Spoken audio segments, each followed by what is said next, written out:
hukum yang adil, yang salah proses hukum sesuai dengan hukum yang setimpal. Habib Rizik itu salah satu mutiaranya Indonesia. Kenapa nggak diajak dialog? Kenapa? Rekam apa?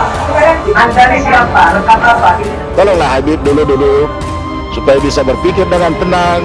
Hakim punya wewenang untuk memerintahkan apapun.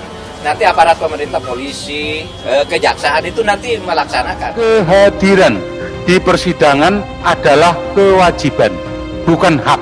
Jadi saudara tidak punya hak untuk walk out. Berarti Anda ingin menipu saya. Di lorong rutan ini Anda ingin jadikan sebagai bagian daripada ruang sidang. Soal terdakwa bertingkah laku tidak mau menjawab kemudian jawab, itu ada di aturan di KUHP pasal 175, 176, 177. Bahkan terdakwa jangankan misalkan dikeluarkan oleh hakim pun bisa kalau bertingkah laku tidak layak dalam persidangan. Itu KUHP. FPI Habib Rizik diajak duduk, diajak bicara, bukannya malah dialienasi, nanti menimbulkan berbagai ekses. Semua anak bangsa harus didudukkan secara adil. Sekali lagi majelis hakim bertanya kepada saudara, apakah saudara bersedia menjawab pertanyaan majelis hakim? Terdakwa tidak menjawab pertanyaan majelis hakim yang mulia. Pak Menko Polhukam, Pak Mahfud MD, ini kami begini kan. Saya dengar itu viral, tetapi ketahuilah bahwa saya bukan hakim, tidak boleh saya harus begini.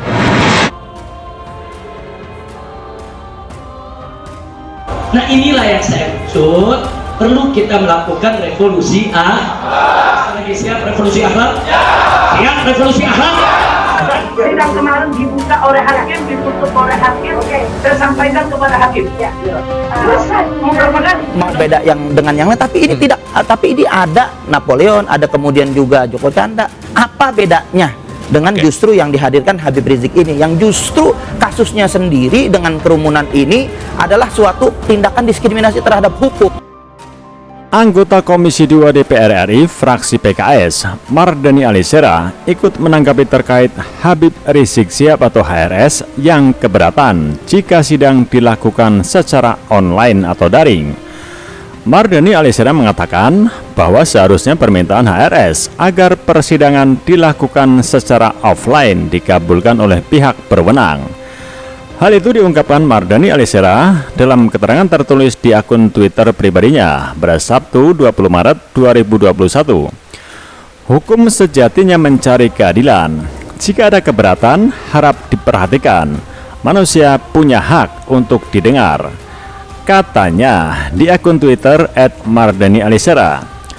Habib Rizik itu salah satu mutiaranya Indonesia. Kenapa nggak diajak dialog? Kenapa nggak ada Soekarno aja sama mereka-mereka yang kontra dan melawan masih mau ngedenger? Siapa saja yang salah proses. Dan jangan lupa al-adlu lil jami', justice for all. Keadilan itu untuk semua. Sudah. Everything rise and fall on leadership. Segalanya naik turun karena kepemimpinan. Revolusi akhlak dimulai dari pemimpin. Nah inilah yang saya maksud, perlu kita melakukan revolusi akhlak. Lagi siap revolusi akhlak? Siap revolusi akhlak? Berarti Anda ingin menipu saya. Di lorong rutan ini Anda ingin jadikan sebagai bagian daripada ruang sidang. Sidang perkara pidana nomor 221 atas nama terdakwa Muhammad Rizik dibuka dan dinyatakan terbuka untuk umum. Mau beda yang dengan yang lain, tapi ini tidak, tapi ini ada Napoleon, ada kemudian juga Joko Chandra. Apa bedanya dengan justru yang dihadirkan Habib Rizik ini, yang justru kasusnya sendiri dengan kerumunan ini adalah suatu tindakan diskriminasi terhadap hukum. Sekarang pertanyaan berikutnya, kalau seandainya terdakwa Habib Rizik itu tidak mau, itu akan mengacu kepada lex generalisnya, ya, itu mengacu kepada KUHP dan turunan-turunannya.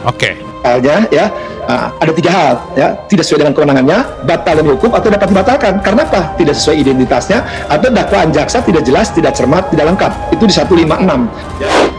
Kalau revolusi akhlak tidak dapat kita lakukan, bagaimana mengajak orang revolusi akhlak sementara kita tidak memberikan contoh bagaimana perilaku Rasulullah Sidang kemarin dibuka oleh hakim, ditutup oleh hakim, saya sampaikan kepada hakim. Selesai. Mau berapa kali? Penuntut umum memanggil terdakwa Muhammad Rizik bin Said Hussein Sihab untuk hadir di persidangan. Tidak pengacara? Ya. Sampaikan ke hakim. Saya tidak akan pernah menghadiri sidang online. Ya. Ya, terima kasih. Menurut Mardani, HRS telah mengikuti aturan-aturan yang berlaku, sehingga pihak berwenang juga harus mendengar permintaan dari mantan imam besar FPI itu. Upaya merealisasikan permintaan HRS harus dilakukan agar pemenuhan hak semua pihak dalam proses hukum dapat ditegakkan.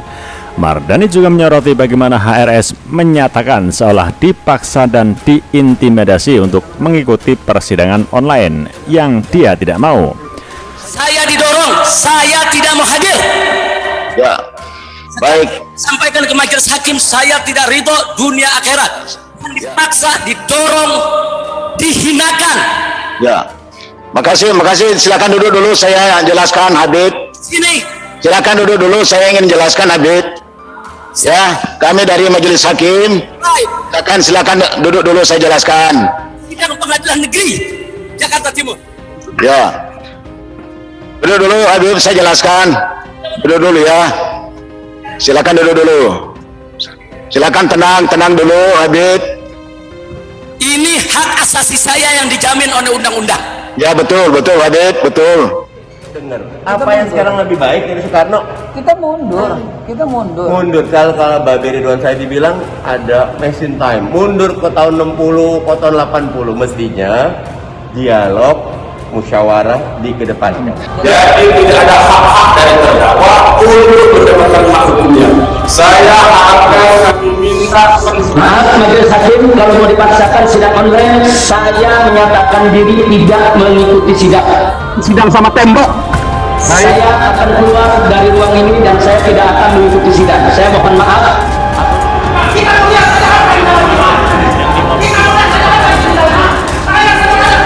Rezim ini akan berganti. Pertama, memang prinsipnya si terdakwa harus dihadirkan di ruang sidang, yaitu perintah KUHAP. Tapi karena situasi pandemi, Mahkamah Agung mengeluarkan Perma nomor 4. Ya, jadi aturannya sekarang adalah Perma. Jangan dipertentangkan Perma dengan KUHAP. Dan itu adalah pengaturan situasi pandemi. Ya, kalau nggak pandemi, berlakulah KUHAP. Nah, yang penting hak-hak terdakwa itu diantaranya adalah mengajukan keberatan untuk memahami dakwaan. Dan kemudian juga nanti pembelaan, di samping hak-hak lainnya untuk menjangkau keterangan saksi. HRS sudah ikut aturan-aturan dan proses tersangka, dan sekarang saatnya aparat mendengar apa harapan dan permintaan HRS. Jangan ada pemaksaan dan intimidasi, penuhi hak semua pihak, tambah Mardani. Mardani Alisera menyebut HRS telah berulang kali menyatakan kesiapan jika sidang dilakukan secara offline. Makanya ia menilai bahwa pihak berwenang harus mendengar hal tersebut.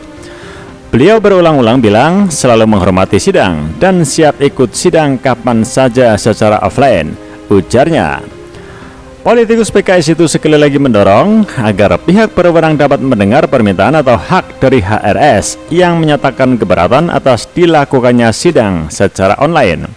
Beliau menolak dan keberatan secara online karena banyak permasalahan teknis sinyal, komunikasi suara, dan lainnya yang bisa berpengaruh terhadap putusan, kata Mardani. HRS sampaikan haknya, dengarlah tandasnya.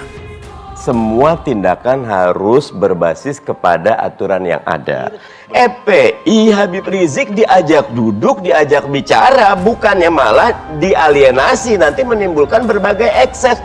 Semua anak bangsa harus didudukkan secara adil. Kepada seluruh umat Islam Indonesia, ayo sama-sama revolusi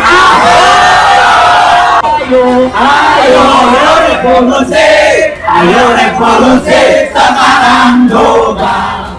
Sidang kemarin dibuka oleh hakim, ditutup oleh hakim. Saya sampaikan kepada hakim. Selesai. Mau berapa kali? Sudah, kalau tanya pengacara ini ada acara apa? Jadi acaranya sekarang sesuai KUHP adalah pembacaan dakwaan. Nah, kalau pembacaan dakwaan nanti jaksa penuntut diperintahkan kalau terdakwa tidak mengerti. Soal terdakwa bertingkah laku tidak mau menjawab kemudian jawab, itu ada di aturan di KUHP pasal 175, 176, 177. Bahkan terdakwa jangankan misalkan dikeluarkan oleh hakim pun bisa kalau bertingkah laku tidak layak dalam persidangan. Itu KUHP tegas mengaturnya. Jadi sekarang hak-hak terdakwa tidak akan hilang. Nanti silahkan terdakwa menyampaikan keberatan bahwa dakwaan jaksa, jadi sekali lagi, hak terdakwa yang pertama adalah memahami dakwaan, yang kedua kalau ada keberatan atau eksepsi silahkan ajukan eksepsi.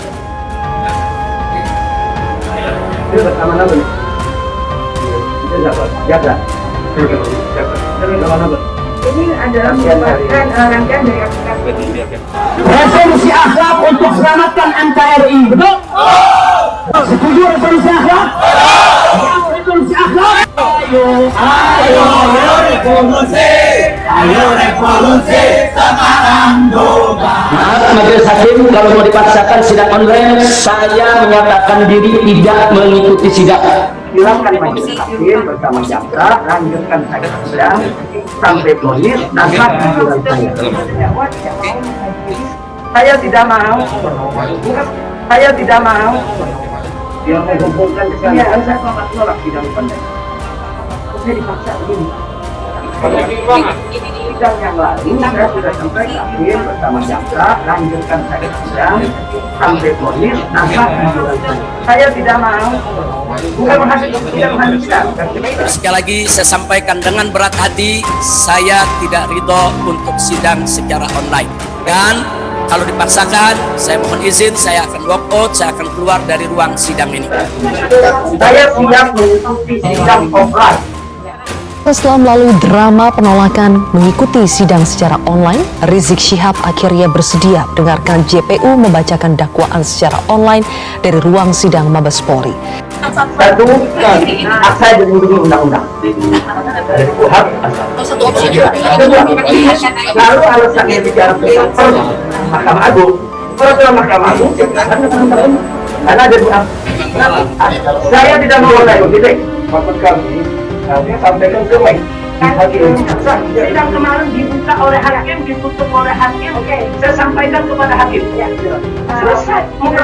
Secara terpisah, Menteri Koordinator Bidang Politik, Hukum, dan Keamanan, Menko Polhukam Mahfud MD menyebut keputusan Majelis Hakim memanggil paksa terdakwa Rizik Syihab murni wewenang hakim. Pemerintah merespons viralnya tanggapan terdakwa Rizik Syihab yang mengaku tak dilindungi undang-undang atas pemanggilan paksa pada persidangan virtual di Pengadilan Negeri Jakarta Timur. Menko Polhukam Mahfud MD menekankan majelis hakim berwenang memberikan perintah apapun dalam proses pengadilan. Bahwa orang tidak boleh langsung dihukum, tidak boleh langsung diproses kalau ada laporan. Lihat dulu, korbannya itu harus mengadu sendiri kalau delik aduan. Kalau itu delik umum, pelajari dulu itu apa benar apa tidak dan sebagainya. Gini, persidangan itu sudah keluar dari ranah pemerintah ya. Itu hakim punya wewenang untuk memerintahkan apapun. Nanti aparat pemerintah, polisi, kejaksaan itu nanti melaksanakan. Hakim ingin begini, kan itu sudah ada aturan. Institusi pemerintah dalam hal ini kepolisian dan kejaksaan wajib mengikuti keputusan majelis hakim. Sebagai profesor tadi jawab gimana? Sebagai ahli hukum, setuju nggak dengan sikap hakim atau perlu nggak lebih keras? Iya dong, kalau itu, tetapi itu urusan hakim lah, gitu ya. Saya pemerintah tidak boleh ikut, hakim harus begini kan tidak boleh. Saya dengar kemarin ada, Pak Menko Polhukam, Pak Mahfud MD ini kami begini kan. Saya dengar, itu viral. Tetapi ketahuilah bahwa saya bukan hakim, tidak boleh saya, harus begini hakimnya, harus begini. Sebelumnya, terdakwa kasus kerumunan, Rizik Syihab tetap menolak menjalani sidang yang digelar secara online. Rizik meminta agar tetap dihadirkan dalam sidang secara offline. Agenda sidang berupa pembacaan dakwaan tetap dilakukan meski Rizik menolak sidang yang digelar secara online. Ketua Majelis Hakim Suparman Nyompa berulang kali memberi penjelasan soal pentingnya kehadiran Rizik dalam sidang ini. Sebagaimana diketahui, dalam sidang dakwaan dugaan pelanggaran protokol kesehatan, Jaksa penuntut umum meminta Habib Rizik dijerat pasal 216 KUHP karena dinilai menghina peradilan. Tindakan Habib Rizik yang dinilai menghina peradilan seperti meninggalkan sidang tanpa persetujuan hakim, mengikuti sidang sambil berdiri dan lain sebagainya. Sidang tersebut digelar secara virtual, sedangkan Rizik Syihab tak menghendaki itu. Hakim majelis hakim, terutama hakim ketua, mengusahakan sedemikian rupa, itu bahasa kuat, supaya dihadirnya terdakwa. Tapi kalau terdakwa tetap tidak mau, yang rugi adalah terdakwa. Dia tidak bisa menggunakan hak tadi, tidak bisa mengajukan eksepsi, tidak bisa menyangkal keterangan saksi-saksi. Kan pentingnya terdakwa itu adalah dia ajas praduga tak bersalah. Terdakwa ini kan dianggap tidak bersalah, silahkan hak ajasinya disampaikan nanti. Ketika saksi-saksi memberi keterangan, terdakwa menyampaikan. Kalau terdakwa tidak hadir, ya, kemudian menyerahkan kepada hakim, ya saya kira yang rugi terdakwa sendiri. Jadi benar tadi ketua majelis mengatakan yang rugi ada terdakwa karena sidang akan berjalan terus, ya.